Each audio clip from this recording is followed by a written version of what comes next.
Every once in a while in the Gospels, we are treated with a parable. We're treated with the Lord kind of trying to teach us something through a story. Very rarely in the Gospels do we get what we received this evening, though, from the Gospel of Luke.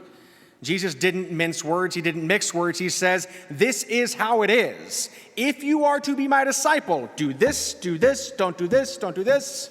No ifs, ands, or buts. Very rarely do we get this direct of a message from the Lord. And yet, even in his directness, many times we don't pay attention.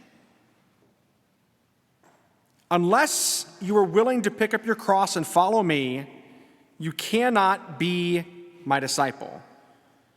If you aren't willing to carry the burden of life, of whatever may come in front of you, and do so for the Lord, you cannot be a disciple of Christ. And that's not the message that you're going to get on social media. That's not the message you're going to get in the watered-down versions of Christianity that we see many times out in the world. No, the Lord is calling a spade today.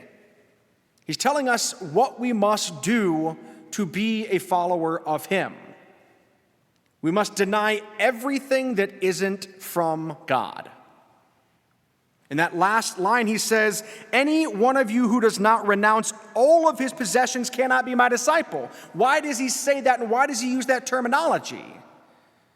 Because many times the stuff that we have, we don't truly possess it, it possesses us, if you think about it.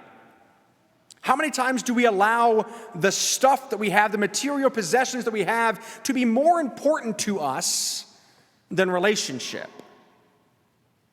We see this kind of addressed in our second reading tonight as well, from St. Paul to Philemon, or Philemon, depending on where you come from. He addresses him talking about his former slave, Onesimus. And he says, I am now his father, not his biological father, obviously, but his spiritual father. And he sends Onesimus back to Philemon and says, receive him as you receive me. Don't look down on him. Don't look at him the same way the society does, but see him as a brother, or in that case, a father in the faith. Many times we allow material possessions, we allow social distractions, we allow social identifications to distract us from what is important. And what is the Lord telling us is important today? We even get distracted in the beginning of the gospel where Jesus uses the word hate. If anyone comes to me without hating his father and his mother, whoa, Lord, I don't want to hate my father and mother, I want to love them. That's not the intentionality behind his words, for us to hate them, for us to wish ill on them. That's not what he means when he talks about hating father and mother. What he's saying to us is if you don't put God first, you're missing out. That's why in other parts of the gospel, when we hear Christ tells us to love the Lord our God with all of our heart, with all of our soul, with all of our strength, and with all of our being. But if you love your father and your mother, are you doing so because of God, or are you doing so because they've given you something? If you love your children, are you doing so because of God and loving them through God, or are you trying to just be nice with them? That's one of the problems that we have as 21st century Catholics and Christians is we many times attribute love to nicety or to making them happy. Sometimes the best thing that you can do is to utter that two-letter word to your children, no. Now, what's interesting is everybody above the age of 60 is like, preach, Father. Everyone under 40 is like, but Father, then my kids will hate me. Unless you hate your mother and your father. Well, they're following the gospel, right? No, that's not what it's talking about. But we've begun to not teach our children the faith, but teach them what the world wants them to learn. That if you do things your hardest, you can do whatever you want to do. Just don't worry about relying on the Lord. Don't worry about prayer. Don't worry about who it hurts. Just worry about number one, yourself. That's not what the gospel tells us, my brothers and sisters. In fact, did you pay attention to the responsorial psalm that we sang together? In every age, O Lord, you have been our refuge. We are refugees on this earth. Do we find our hope and our peace in the Lord? Or do we seek it out in other ways? Well, if I just have enough money, if I just have enough stuff, nobody can take it away from me. Nobody can condemn me. No one can dictate my decisions anymore until the Lord calls you home that night, of which the Lord speaks of in the Gospels. What have you gained if you've gained the whole world and yet lost your faith, lost your relationship with God? Do we truly look to the Lord as refugees in a land that is not ours, or do we instead go to Him only when we need something, only when we want something, only when our cross is too heavy to bear? Now, yes, we're supposed to go to Him in those moments, but also to give praise and thanksgiving to God in the not-so-cross-bearing moments, when things are going well. You know, throughout a normal week, there's so many things that happen to us. Sometimes we gossip about them, sometimes we tell others about them, sometimes they're uplifting, sometimes they don't help us in our relationship with God. And yet, every moment that we have is an opportunity for us to give praise and thanksgiving to God. You know, once a month or so, I go to the county jail at Beckup County to visit any Catholics that may want to see a priest. And this last week, I had that opportunity and went and saw one of the inmates who'd been there for a couple months and went to confession. We talked for a little bit because I see him every month that I'm there. And there was a new guy that was there. And so typically I go spend about 30 minutes total there and then go to adoration, confession, and mass in Sayre. But this guy had left the church 35 years ago when he ran away from his family. And we sat there and basically had one-on-one catechesis in prison. And he wasn't asking questions because he was trying to talk down the faith. He wasn't asking questions just to poke holes in the Catholic Church. He was asking questions as someone who was searching. It was one of those things where I didn't pay attention to my phone that rang 5 times in about 20 minutes because I had spent a little longer than I had typically been there. And I finally look at my phone, and I'm supposed to be at Queen of All Saints at 4:15 to start adoration, and look at my phone and it's 4:55. It's like, So Jerry's calling, Father, are you dead in a ditch? No, I'm not, but I can't talk right now. You know, sometimes we are inconvenienced based on what we've planned by God's plan. And yet,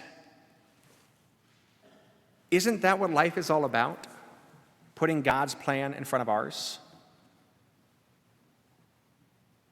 You know, I've got this painting on my back wall in my office, right below where the clock should go, but it's fallen and broken, and clocks for some reason don't like to work properly in my office anyway, so I took it down. And it's an image of Jesus in the Garden of Gethsemane. And I reflect on that painting a lot, because I think that's where many of us are in our relationship with the Lord.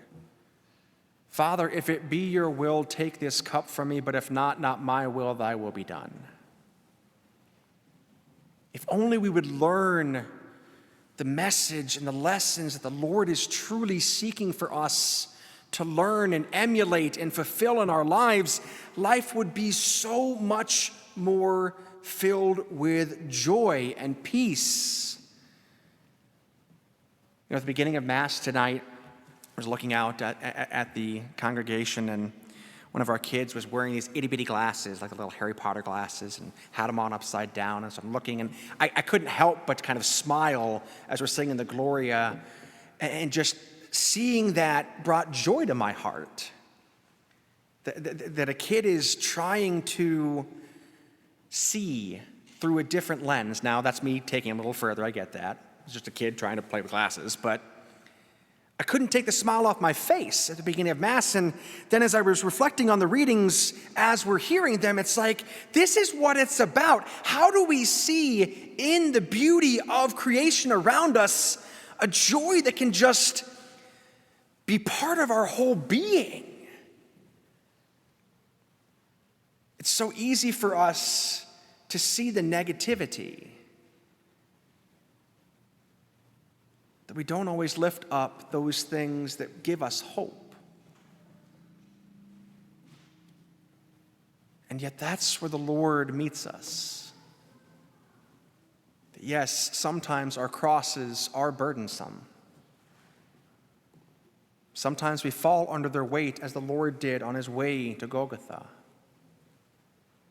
Sometimes we don't want to get back up. But with the Lord, my brothers and sisters, we can. We can choose not to allow the weight of the world, first of all, to be on our shoulders, and second of all, to keep us under its burden. We can choose to truly find peace in every situation if we look for it. You know, many times all we see is the chaos going on around us. But in the midst of chaos, Christ is still present. And when we focus on him, we can do great things. Remember the story in the gospel where Jesus was walking on water in the midst of a storm? And Peter says, "Lord, if that really is you, call me out to you." He says, "All right, sure, come on out." Doesn't say it quite that bluntly, but that's how I've always received it.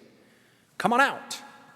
So Peter, he's fine. He's walking on water. He's looking at the Lord. And as long as his gaze is on Christ, he's fine.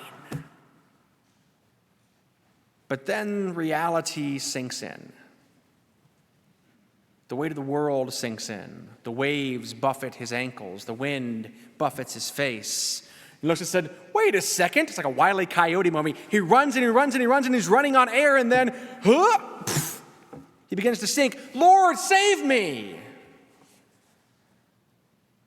It's like going to the Lord when we find ourselves in places that we shouldn't be. And yet, if we were to continue to focus on Christ, he never would have sank in the first place. Have we ever considered that? We know the story, but we don't think about the rest of the story sometimes. And that's what the Lord is trying to get us to in today's gospel. When he had these great crowds with him, he's trying to tell them what is important. Love the Lord your God with all your heart, with all your soul, with all your mind, with all your being, with all your strength, with everything that you have. And if you do, everything else will work itself out how it needs to. How much less depressed, how much less anxious, how much less wired would we be